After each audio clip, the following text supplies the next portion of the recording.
Hey everyone, happy Friday Eve to you. Today is Thursday, October 10th, 2019. You know what time it is. It's time to reflect. So as I get ready for a phenomenal weekend, and as I look back and reflect on all the treasures from this week, the treasures are lessons. Where you stumble, there your treasure lies. So don't get up, don't move on, don't go into a new weekend and get ready for a brand new week without picking up the treasures, the lessons. And one of the treasures and one of the lessons that I had to pick up this week, and sometimes those lessons that we have to swallow, they're really tough and they're kind of cringe-worthy. And one of the things that I had to keep in mind this week are the words of Richard Carlson. Richard Carlson said, don't sweat the small stuff. And it's all small stuff. And I had to literally look at some of the things that I've been flipping out over, some of the things that I've considered to be a big deal.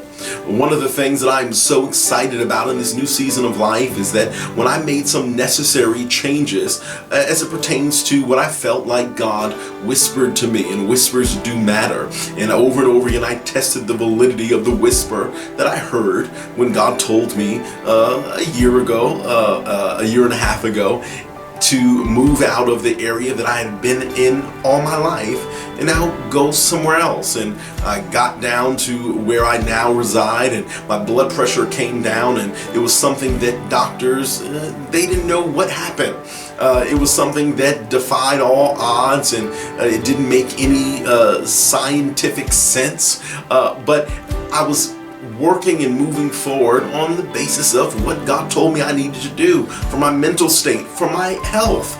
And part of that, getting to a better place mentally and emotionally, was I had to not sweat the small stuff. So what does that have to do with anything? What's the lesson? What is the practical application? Where is this idea coming from as far as me reflecting on? Well, as you know, in August I came out with a new book called Crap Lingers When You Don't Wipe. And rushing to get ready for this book release, sidebar, I did not want to do it. It was something, and I can say this because this is my little video diary, my little vlog. My staff, they forced me to do it because, you know, I'm an introvert, but I'm working on it. You know, I'm not perfect, but God is working on me as far as getting out of my little shell and going out in public and going to the supermarket, going to Walmart. Bless the Lord, I only go to Walmart at like 2 o'clock, 3 o'clock in the morning when there's nobody in there. But anyway, but rushing to get that book release, or that book signing done, the actual event, it was some things fell through the cracks. One of the things that fell through was that a staffing error. And don't think that I'm mean to my team. And in the book I talk about being a nasty leader and mean. I'm not like that anymore. God has really worked on me. Bless the Lord. But a staff error that I'm now laughing at, you know, it kind of makes me cringe, is that one of the wrong edits was actually printed. Now granted, it wasn't drastic, and from what I've been told, there were minor things that needed to be fixed in the book, but they had already printed out hundreds of copies. And here's my thing. I've been this place before where I had to not read things, not look at things. Oftentimes we hear celebrities talk about how they don't read comments on social media and whatnot, and I'm the same way. That when I heard about these errors, I said I cannot even look at it. My team told me that there were minor things, so I said, but now we have hundreds of these books. What are we going to do with these books? Do we throw them away? What are we going to do? Now, it's all been fixed online when people order the book. And part of me said, listen, I just need to go ahead and burn those books. I need to go and throw them away. And just do nothing with them because, you know, and I know that the deeper and the deepest want to remind me of what I've said before about excellence. And I believe in excellence. Anything that you do it unto the Lord. And whatever God has given you, you want to do it in excellence. But here's the thing. I've learned, this is just me, I've learned that I can't sweat the small stuff. And again, my team said there were minor edits, that like things that needed to be fixed. That again, the wrong edit was sent over to the crew at Amazon, but it was all fixed. But again, what do we do with these hundreds of books? Well, you tell the story. That's what I did with my own life. That's why I wrote the book.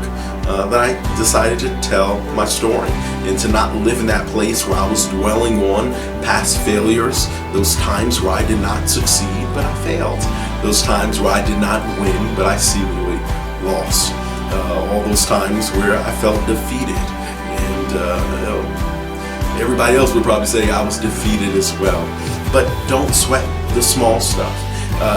You get to a place of great growth and maturity, and you now go to a new level, perhaps even a new dimension, when you begin to laugh at those things that are trying to intimidate you, those things that are trying to destroy you and stress you out. And that's what I even had to do with the wrong edit being uploaded. And again, it was up for maybe like a week and a half, if that long. But the reality is that I had to think about what the Bible says.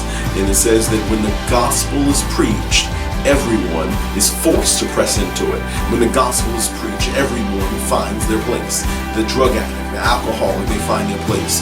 The prostitute, those who are on the verge of breakdown, those who want to commit suicide, everyone finds their place. When the gospel, when the good news is preached, everyone is forced to go into that place where they say this: it's time to turn the page.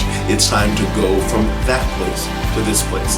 It's time to now stop wandering and going around this mountain, because I've been going around it long enough. It's time to level up and level in, go into the next place that God has for me.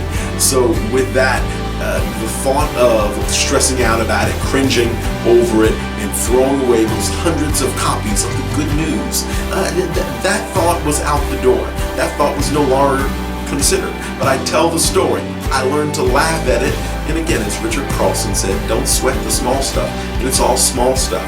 So it's all about perspective. And I'm not looking at it right in front of all the mistakes, all the difficulties, all the defeats, all the losses, but I'm looking from a helicopter view. And how does God see this? I think that God may laugh at it, and God was waiting for me to laugh at it, and that's what I had to do. So guess what? With those copies that it was the edit that was not supposed to be up, guess what? I'm gonna still send out those books to people. I'm gonna still send it out, because why? I've learned to not sweat the small stuff. And if you start doing the same, your blood pressure can go down too. Bless the Lord. Listen, have a wonderful weekend. God bless you. Bless somebody, share this with somebody, and I'll talk to you soon. Peace.